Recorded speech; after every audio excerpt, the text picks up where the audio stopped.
Hi, breaking up with a friend is never easy because you lost your time, you feel like you lost your friend, your sister, or whatever. So my question here is just one.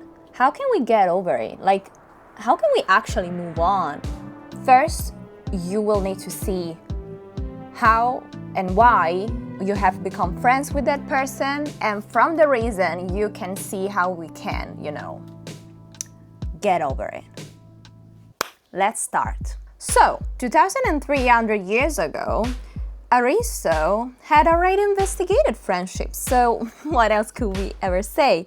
Well, we're going to dive into this, but keep in mind that back then in Athens and ancient Greek and whatever, not all ancient Greek, but especially in Athens, women were definitely not taken into account. They were not worthy of being studied, they were not worthy of being into the political scene or whatever. So keep in mind that Aristo was just thinking about boys. By the way, if you're asking me if I'm qualified to speak about them, I just have one degree into philosophy, so Aristo is basically my stepdad. Okay, so the base part is that friendship can be based upon three things: utility, leisure, or virtus.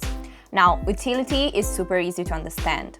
You befriend somebody just because you need that person as a mean to get something, or to, get a job, or to get into a social position, whatever. So it is not a genuine friendship because you're together with that person just because you have an interest. So the feeling is not for the person itself, so your friend, but it is for the end goal of that friendship. The second type of friendship can be for leisure.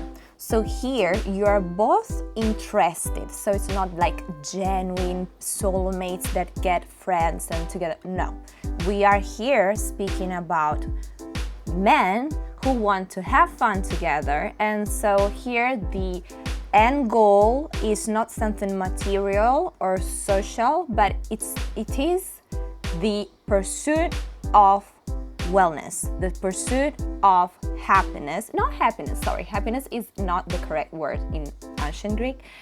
I'm speaking about leisure. So you are having fun with that person. Now, is it without any interest? No, because you're not there for that person. They're not there for you, in hard situation or whatever. They still give you leisure. They are a mean, an instrument to get a little bit, happier in a sense. But keep in mind, in ancient Greece, happiness was completely different from what you think it was now. Let's get what we can take out from this analysis. In a sense, the first type of friendship, so the friendship that is an interested friendship when it is based on utility, in that case, in my opinion, you're not really friends. You are more like partners, may I say, and so you may catch some feelings, for the other person, maybe you trust them and whatever, so it can be a fantastic partnership, but it is not a friendship. You do not have the support, the ethical way of understanding each other, and you're not there for each other. So you are there if it is helpful for your common goal and you get together for the common goal. Now, is it necessarily negative? I think it is negative, and it is exploitative and manipulative if just one of the two people involved are thinking about the utility. If one of the two, maybe you were in a sense candid about your friendship with that person and you didn't think about being used by that person, then yes, that is negative, that is exploitative, that is manipulative, and that is immoral to me. However, if you have the possibility of being honest and saying, okay, let's say you are at school together and you are in university together, at work together. You gotta do the best impression you can on somebody, and you have a group, of people. You gotta, like a team, you gotta be in a team with that person. What are you gonna do then? Maybe you befriend that person and say, hey, I want the best grade. Hey, I want the promotion. Let's work on it together. Let's do it together. We have to share the same goal. And then that is healthy, that is useful, that is good. But be aware of the fact that both parts need to be aware that it is a utility friendship. Then, in my opinion, it can grow into a better knowledge of that person, and you maybe find out that you have common priorities in life and whatever. Now, in leisure, it's not as obvious. In leisure, it's much easier to fall for thinking that, oh no, we're super friends. Yes, whatever, I'm there for you and she's there for me and whatever. No, it is not true, because sometimes you will feel super, super low and that person is not gonna be there picking you up. First of all, maybe it's not their job to pick you up, but it's your own job to pick you up. Okay, but sometimes you need help, okay? Sometimes you need a friend to have a laugh with and whatever, but they're not there to support you in harder things in life. They are not there to take in account that sometimes you need support. So that type of relations are not my favorite, but I can understand that it happened.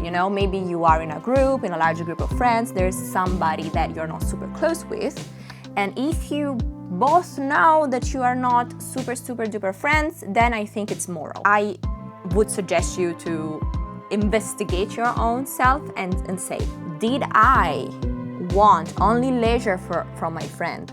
Did my friend or ex-friend want me just to uplift them? If yes, bye-bye, that person better be where they are. Get over it. It was never the friendship that was meant to be, and in your head it was just your own mental movie about it. Now, the third type of friendship is the one that is based on virtus.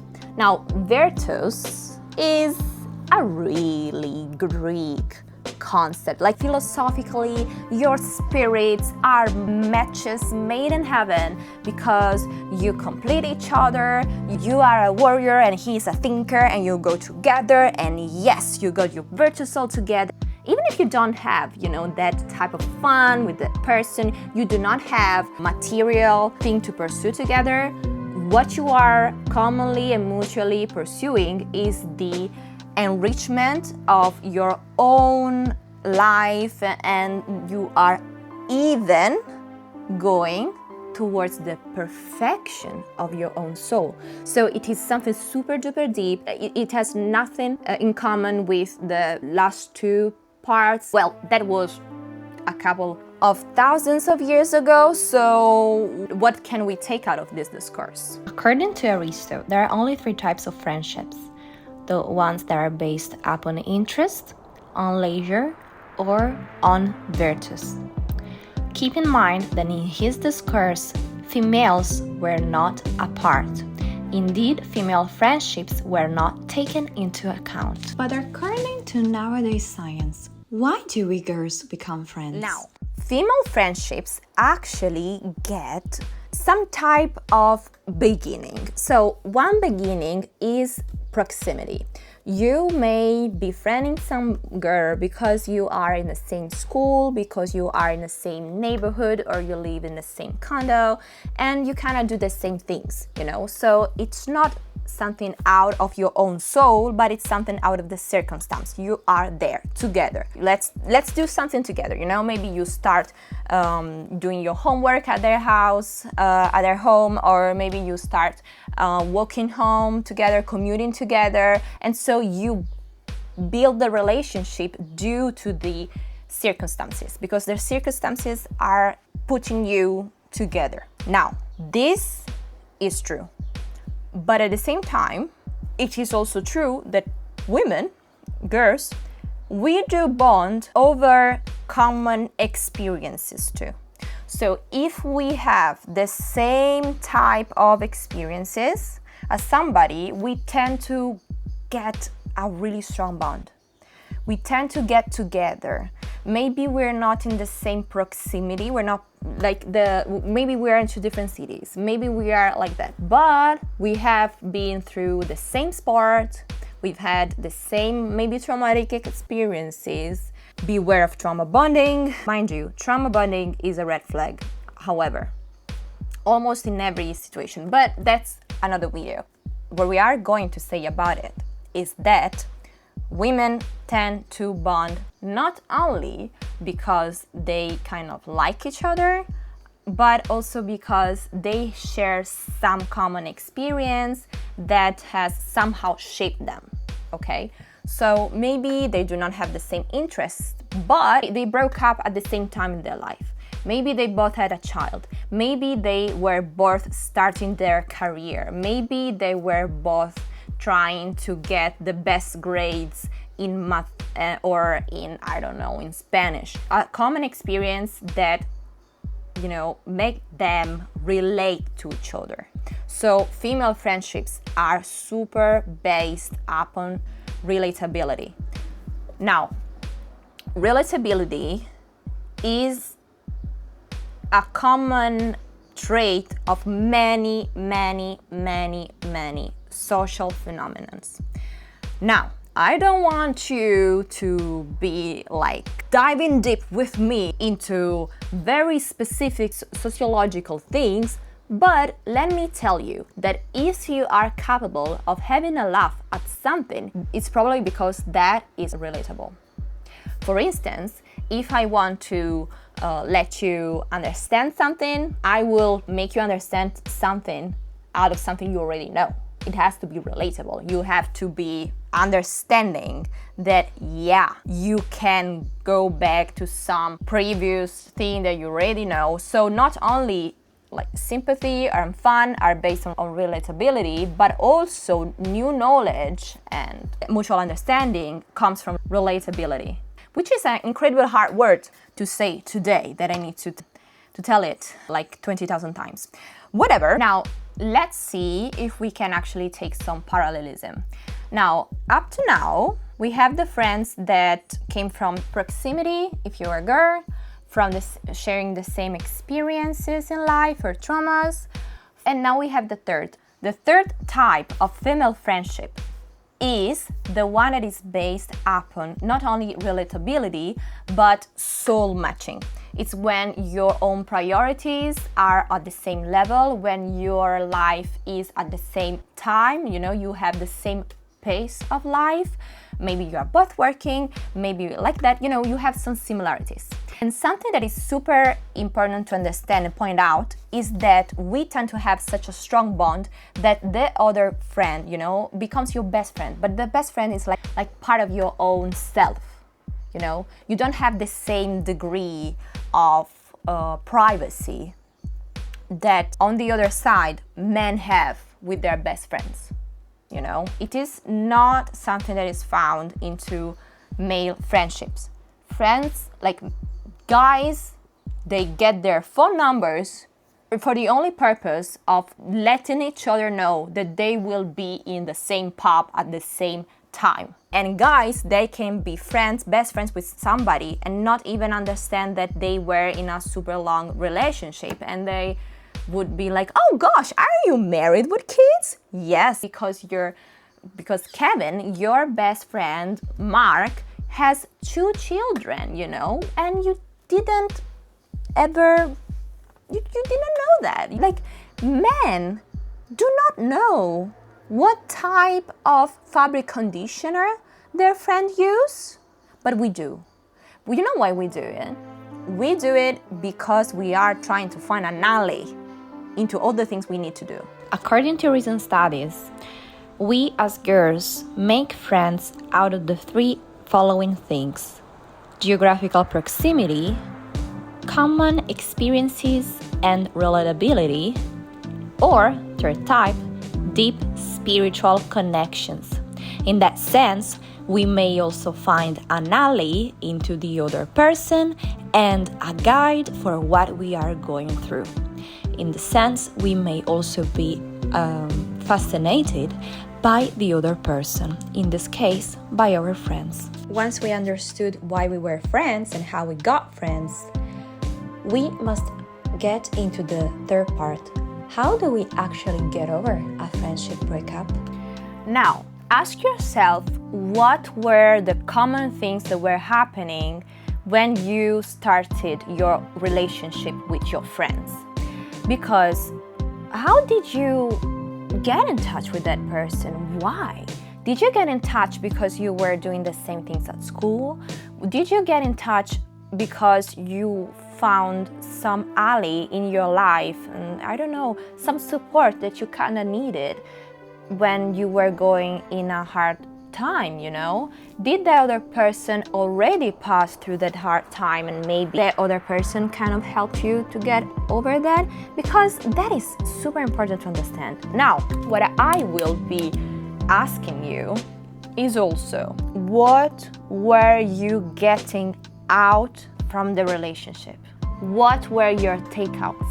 Because if you're taking out a certain type of feeling, then you gotta ask yourself, how can I replicate that feeling now that that person is not in my life anymore? That is the only way you could be starting to pave your future towards an easier life without that person. Now, this chat means that we are starting the chapter of how to get over it. So let's do the correct questions in a row. How did you meet each other? What were you getting from this same relationship? Do you feel like it was mutual? And be honest about what they did wrong and be honest about what you did wrong. Then analyze those wrongs and try to understand them. But first analyze them, like put them on paper, try to understand what happened. It may take you a little bit of pain. I'm not saying it takes you a long time, because it can take you, I don't know, maybe 2 hours, but will definitely take you a longer time if you will be keeping procrastinating because you are afraid of feeling pain, of understanding what was wrong, if you are afraid of being wrong and feeling guilty. That is an issue. But you gotta grow, you gotta get over it, you gotta understand, you're gonna get the lesson that the universe was giving you through that person and through your own feelings. And why did you do such a thing? Did you overshare? Did you play somebody that you weren't? Did that person made you do things that you would have never ever done otherwise? And was it for the better or was it for the worst? Was it for your own interest or was it for their interest? Because if it was for their interest, that person was never a friend. Just get over it. Even if you had catch the best feelings, hey, not good. If you come to the conclusion that yes, you were wrong a little bit and you actually are feeling sorry, say sorry and run away. Part 3. Notes on apologies. Say sorry if you are, but expect nothing in return. Understand that forgiveness doesn't mean that the relationship is mended. Indeed, saying sorry can be the best goodbye. You need to break up. Once it's cut, it's cut. I know maybe that person has changed. I know maybe that person, like, I don't know, in 3 years has understood their wrongs and their rights, and you too. But baby, you are not the vessel of their enlightenment. You are not that person that can give them the platform to show off their new capabilities. Because there is a past, and because of the past and because of your heart feelings, you will still have the prejudice about that person. You will still remember what has happened between you. You know, monks say that you should never come twice to the same temple. because they will always see yourself as your past version. People have memories and we have feelings and we have historical feelings for things, and we think we got over them, but maybe we just didn't. And so maybe yes, maybe both of you have improved, but if you come back together, you are likely to go back to your past selves. So maybe I don't know, there are some things that can be excused and some that cannot be. Take this into account. Now, no relation is perfect. Forgiveness is the key for long relationships, but you gotta know who and why you are forgiving that person. Now, this video is not about how to apologize to anybody and how to mend a relation. What we are going to do here is to assume that you have actually broken up with that friend, that there is no way you are going back. And you know why there's no way you are going back? Because there is a reason why you feel like there is no coming back. If you feel it into your gut that you cannot be taken another time, I don't know, they're stressed, I don't know, they're like crazy, acting their tantrums or whatever. If you feel like that, it is not respectful for you and for the other person to pursue again your relation, because your relationship is not going to be based upon mutual love and respect and sympathy and admiration. The best part of a friend is the part you can admire. If you can be fascinated by that person because they have done something remarkable that inspire you, that is a sign of respect. But you say things like, no, I will never be able to do anything like that. I feel it like it is unacceptable to me to do anything like that. Well, it's over. It's over. It's super, super duper over. And then, having established that it's over, we gotta now understand how you can pass from rotting into your bed to becoming the Betty you've always wanted to be. Now, the first thing you need to do is to sit into pain. I've already said it, do not be afraid to be in pain, because if you're afraid to be in pain, you are skipping life. And life is meant to be lived and not to be skipped. Also because skipping pain delays the pain throughout the days, throughout the weeks, throughout the years, and whatever. You do not need that. It's not true that the time mends everything. What is actually mending? It's time and sincerity. If you are sincere with your own self and say, yes, I feel bad today, I feel like I just want to rot in my bed, stink, not wash my teeth, I don't want to eat healthy today because I don't feel healthy, because I don't feel good, then do it once. Just one day, do it. Go to work, try to not stink too much, but then get home, take off your bra, and be rot into your own pajama. Put on some super crying movie and cry. If you cannot cry, watch things that make you cry, because whenever you're crying, you're not just crying for that thing that makes you cry, but you're crying for whatever in your life has made you cry. So crying is an option, because we as grown-ups, as cool people, we allow ourselves to be honest with ourselves and to recognize that sometimes we don't feel good. But allow yourself to do it, not for 1 year. Allow yourself to do it just to get it out. You know, the reason behind it is like saying that you have dirty hair and saying, oh no, I don't want to wash it. I don't want to put my hands into my dirty scalp to wash it, just because I really like to deny the fact that my hair is greasy, and I just keep on doing ponytails upon ponytails in my life. No, Even if you are at your 13th ponytail, your hair is going to be greasy and greasier over time. So what we need to do, hop under the shower. Actually, showering is fantastic if you're feeling super low. That is amazing. So, okay, so first thing, sit into the pain. Let's go into the second. Now, analyze what the other person was giving to you. What was the feeling that you were chasing? Because in the end, I don't completely agree with Aristo, meaning that, yes, it's true. There are some friendships that are just based on fun.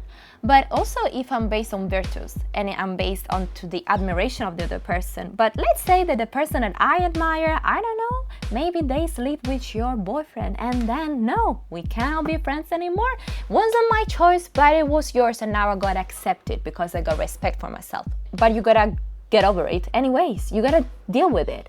So say, okay, maybe that person gave me a sense of inspiration because, I don't know, maybe their career was fantastic. I loved the way they were time managing. I loved the way they were speaking about the life. When I was speaking about my life with them, I felt productive. I felt supported.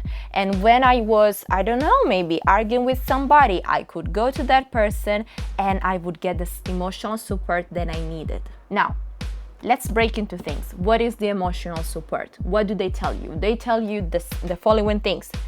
You did it good. You did it correctly. You are right. And guess what?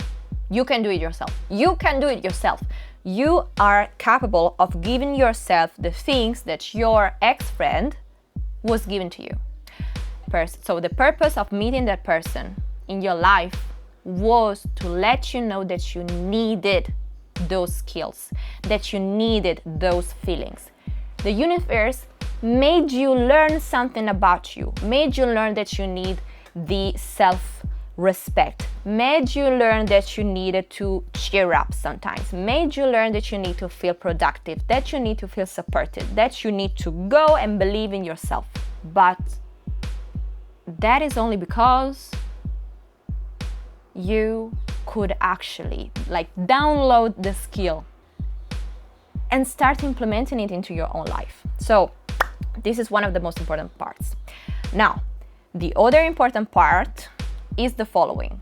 Let's see what we should be doing with mutual friendships. Something that is super important for you and your common friend is do not go around and ask them to part as well.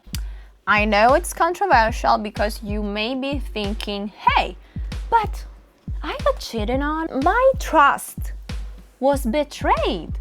If you are my friend, you should be on my same side, on whatever. No, baby, no. Respect everybody's life and journey and timing.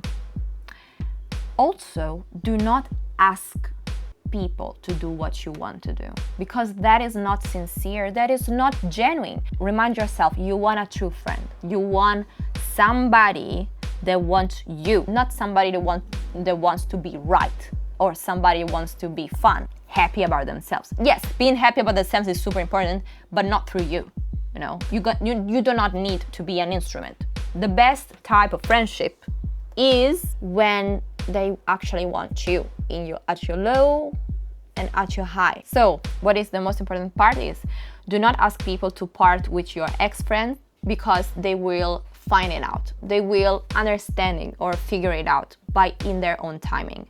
Then do not go onto a campaign as if you were Julius Caesar just to bring them on your side. No, because you explaining to them maybe it's not the best thing you can do to your own self. Remember, you shouldn't explain yourself to others if you haven't understood yourself yet.